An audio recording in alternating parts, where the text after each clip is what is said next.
Setelah itu Pawan berencana dan berjanji akan membawa pulang Syahidah meskipun dia tidak punya paspor maupun visa. Meskipun nantinya akan ada kesulitan di perbatasan nanti. Perjalanan pun dimulai.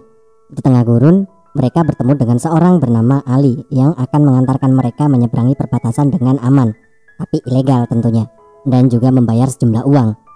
Awalnya Pawan tidak mau, tapi demi Syahidah, dia rela ikut. Singkat kata, mereka sudah sampai di perbatasan. Orang-orang yang akan menyeberang diajak masuk lubang tikus oleh Ali. Tapi tiba-tiba Pawan malah terhenti dan ingin minta izin, karena menurutnya itu salah. Jelas Ali langsung lari tunggang langgang karena penjaga sudah semakin dekat. Sedangkan Pawan yang berdiri di sana malah ngomong apa adanya dan sejujur-jujurnya jika dia masuk lewat lubang tikus dan ingin mengantarkan Syahidah kembali pulang. Dia juga menunjukkan lubang tikus yang ia lewati. Jelas Pawan menjadi bulan-bulanan para penjaga karena dia masuk secara ilegal. Tapi komandan memberinya kesempatan karena melihat Syahidah yang menangisi Pawan. Komandan bilang mereka akan berkeliling lagi. Dan selama itu dia tidak peduli apakah Pawan akan pergi ke India atau masuk ke Pakistan. Tapi karena Pawan polosnya bukan main, bukannya pergi, dia malah masih di sana. Sampai-sampai dia dianggap gila. Dia bilang jika dia diberi izin, dia berjanji akan kembali ke India jika sudah mengembalikan Syahidah ke orang tuanya. Dan komandan penjaga pun akhirnya terenyuh dan memberinya izin. Ya Allah, untuk scene ini jujur perasaanku campur aduk. Biasanya kita akan berbohong hanya agar nyawa kita terselamatkan. Tapi di sini justru nyawanya tidak dipedulikan. Yang penting dia mendapatkan izin untuk kehidupan Syahidah bersama orang tuanya. Perjalanan berlanjut dan sampailah mereka di sebuah warteg. Di sini kita tahu jika Pawan memang sangat taat pada agamanya. Dia tetap tidak mau makan daging sedangkan Syahidah makan dengan lahap. Tak berselang lama datanglah dua polisi. Salah satu polisi itu melepas borgol dan gak tahu kenapa Syahidah malah mengambilnya tanpa sepengetahuan polisi itu. Syahidah kelihatannya sangat terobsesi dengan gelang sampai-sampai borgol pun dianggap gelang. Dan setelah itu polisi itu menyadari jika borgolnya dibawa pergi. Karena itu justru Pawan diinterogasi. Misalnya saja Syahidah gak aneh-aneh mungkin mereka bisa aman sih. Tapi ya karena efek dramatisasi dan biar seru filmnya ya harus gitu. Dengan polosnya Pawan pun ngomong jujur apa adanya ke polisi itu jika dia ke Pakistan secara ilegal tanpa visa maupun paspor. Tapi polisi itu tidak langsung percaya, apalagi dia melihat kalung Hanuman di leher Syahidah. Dan langsung aja polisi menuduh Pawan adalah mata-mata dari India. Dan mereka langsung menyeret Pawan ke kantor polisi. Lalu scene berpindah ke seorang reporter abal-abal yang ingin mendapatkan berita. Ya gimana gak abal-abal coba, lawang kameranya aja pakai handycam. Dan panggil saja dia Nawab. Tak berselang lama Nawab mendapatkan kabar jika polisi menangkap mata-mata dari India. Yang jelas itu adalah Pawan. Dia pun langsung bergegas menuju kantor polisi agar dia mendapatkan berita bagus. Di kantor polisi Pawan tetap bersikeras ngomong apa adanya, tapi tetap saja polisi tidak percaya. Bahkan nomor teleponnya juga disita sehingga Rasika tidak bisa menghubunginya. Lalu tak sengaja Syahidah melihat foto kalender yang mengingatkannya pada kampung halamannya. Dia pun menunjuk foto itu. Lalu polisi itu menanyai Syahidah siapa namanya. Tapi jelas Syahidah tidak bisa menjawab. Tapi karena polisi itu tidak percaya, dia pun mencoba membuka mulut Syahidah dengan paksa dan cukup kasar bagi anak kecil. Dan itu membuat Pawan naik pitam. Dan Pawan malah menghajar para polisi itu dan membawa Syahidah kabur. Aduh, enek wae masalahnya. Nawab yang masih berada di depan kantor polisi pun langsung membuntuti Pawan yang naik bus dan meninggalkan kameramennya. Saat di bus, Pawan ditanya mau kemana oleh kenek bus. Tapi dia memang tidak tahu daerah Pakistan. Dia pun hanya menunjukkan foto kalender itu pada kenek bus. Lalu Pawan ngomong apa adanya seperti sebelumnya meskipun Syahidah sudah geleng-geleng. Tapi Pawan tetap jujur. Namun reaksi tidak terduga justru diperlihatkan oleh kenek bus itu. Dia malah terenyuh dan mau membantu Pawan. Bukan hanya kenek bus, para penumpang juga ikut terenyuh. Tak terkecuali Nawab yang sebelumnya melapor pada polisi. Para polisi yang sudah mendapatkan laporan dari Nawab langsung mengejar bus dan menghentikan bus. Tapi para penumpang bus kompak bilang mereka tidak tahu. Padahal mereka ada di atas bus bersama Nawab. Nawab yang tadinya lapor polisi sekarang ikut membantu Pawan karena kejujurannya. Singkat kata, kenek bus itu menyuruh mereka tidur di sebuah tempat untuk sementara agar aman. Dan baru diketahui paginya ternyata tempat itu adalah masjid. Pawan langsung lari keluar karena itu memang di masjid.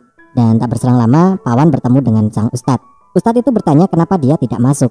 Lalu dia menjawab, aku bukan orang Islam. Sang ustadz pun hanya terkekeh dan menjawab lalu apa masalahnya. Tempat ini terbuka bagi semua orang.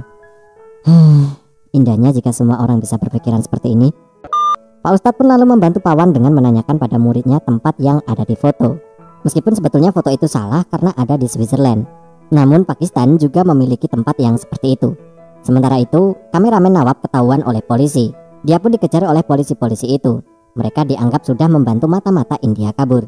Setelah itu, polisi datang ke masjid, tapi Pak Ustadz menutup-nutupinya.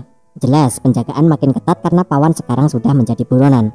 Karena sulit untuk kabur, akhirnya si Ustadz membantu mereka kabur dengan cara memakaikan cadar ke mereka sehingga mereka bisa melewati penjagaan dengan mudah. Di tempat lain, Rasika kena marah ayahnya karena dia baru tahu ternyata Pawan mengantar Syahidah ke Pakistan.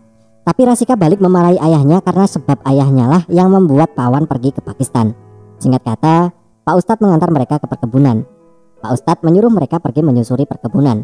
Di sanalah mereka berpamitan dan tanpa disadari Pawan merasa tersanjung karena Pak Ustadz yang beda agama dengannya mau membantunya dengan sukarela. Dalam hati aku berharap semua orang bisa seperti ini sih, tanpa memandang perbedaan, yang dipandang hanyalah sisi kemanusiaan.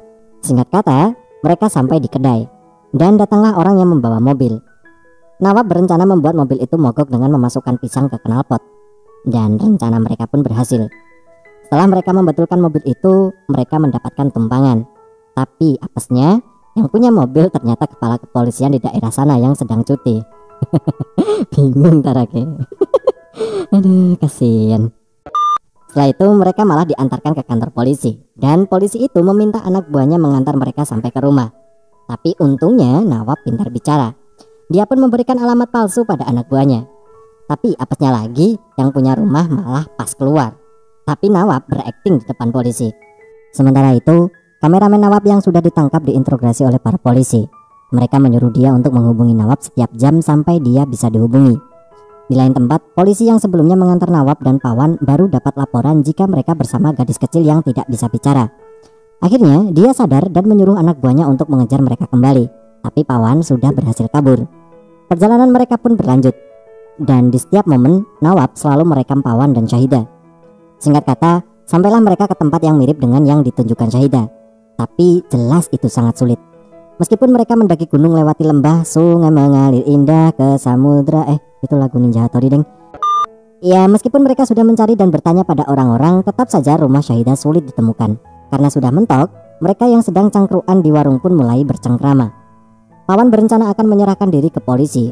Dengan begitu, Syahidah akan dicarikan orang tuanya. Tapi Nawab menolak usulan itu, karena jelas Pawan akan dipenjara tanpa sebab. Nawab lalu mengusulkan untuk masuk TV saja agar lebih mudah. Tapi nyatanya, kantor berita yang dihubungi oleh Nawab tidak ada yang mau menerima kisah anak tersesat seperti itu. Dalam percakapan mereka menyebut sebuah nama tempat suci. Nawab ragu Pawan mau ke sana.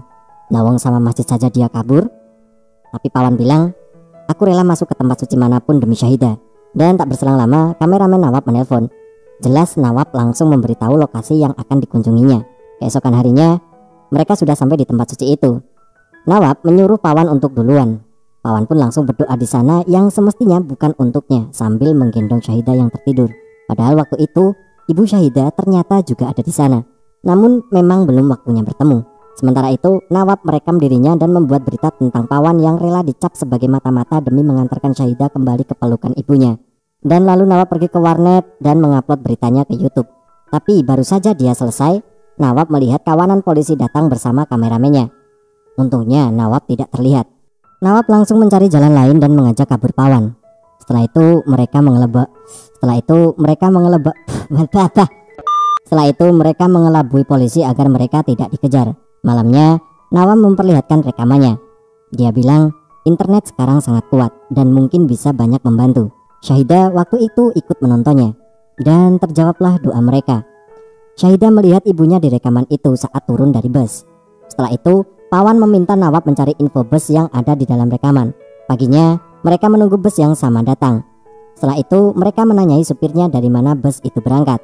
Setelah menyebutkan satu persatu daerah yang dilewati bus itu, barulah Syahidah mengangguk ketika sopir bilang Sultanpur.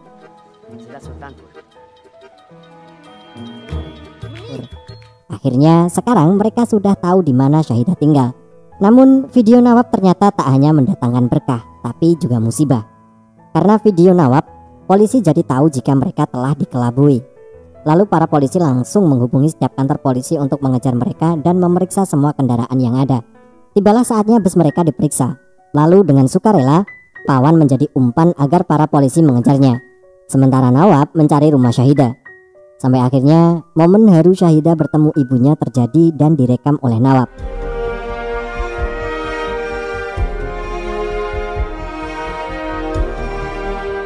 Sementara itu, Pawan menjadi bulan-bulanan polisi dan sempat tertembak. Kemudian dia ditangkap atas tuduhan sebagai mata-mata. Namun dengan kekuatan dunia maya, video Nawab tentang Pawan mulai viral di mana-mana. Media cetak memberitakan semua tentang Pawan. Sampai-sampai Rasika dan juga keluarganya ikut melihat perjuangan Pawan demi gadis kecil yang tidak bisa bicara itu untuk kembali ke pangkuan ibunya.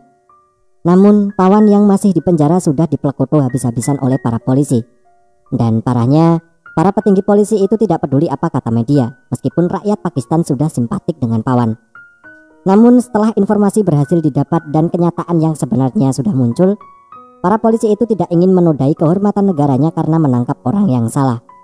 Setelah itu, berita itu menarik perhatian televisi, sehingga Nawab dihubungi untuk menyiarkan tentang Pawan lagi. Dan dengan berita itu, semua yang sudah bersinggungan dengan Pawan waktu ke Pakistan merasa campur aduk perasaannya. Nawab meminta baik itu warga India maupun Pakistan untuk menghentikan permusuhan ini. Dengan kasih sayang, semuanya bisa lebih baik, contohnya seperti Pawan. Dan Nawab juga meminta agar mereka mengawal Pawan agar bisa melewati perbatasan. Besok harinya, ribuan masyarakat India maupun masyarakat Pakistan menuju perbatasan mengantarkan Pawan dengan menyebut nama julukannya, Bajrangi. Para penjaga pun tidak bisa berbuat apa-apa karena desakan rakyat. Rasika datang bersama ayahnya untuk menjemput Pawan. Dan di detik-detik akhir, saat Pawan hampir masuk India, Syahidah ingin berpamitan. Bukan dengan lambaian tangan, tapi Syahidah berteriak memanggil Pawan dengan sebutan Paman.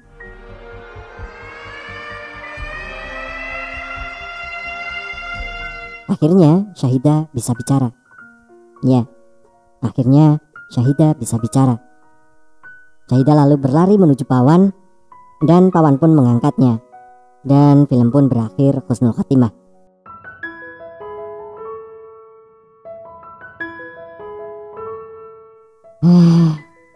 Rasanya campur aduk lah. Itulah kesan pertamaku nonton film ini. Endingnya pun juga bikin merinding saat Syahidah berteriak. Jujur aja, alur film ini sebetulnya sangat simpel. Hanya orang yang bertemu dengan anak tersesat dan lalu mengantarnya pulang.